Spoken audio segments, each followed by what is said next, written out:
Hi, this is Dave from tailgatingideas.com, and today I'm going to test out a product called the Guzzle gun, which is basically it's a plastic cup that helps you chug a beer and shotgun a beer a little bit faster. So what we're going to do is you're going to insert it in here. You want to make sure that with any shotgun, you want to make sure that the air bubble that is at the top flows to the side, and what this will do is it'll puncture it and it'll snap it in, and here's your mouthpiece right there. So we'll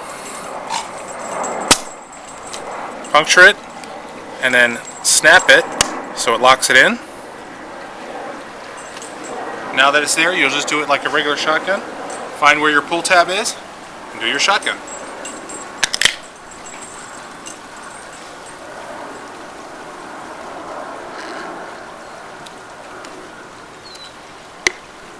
Take it out.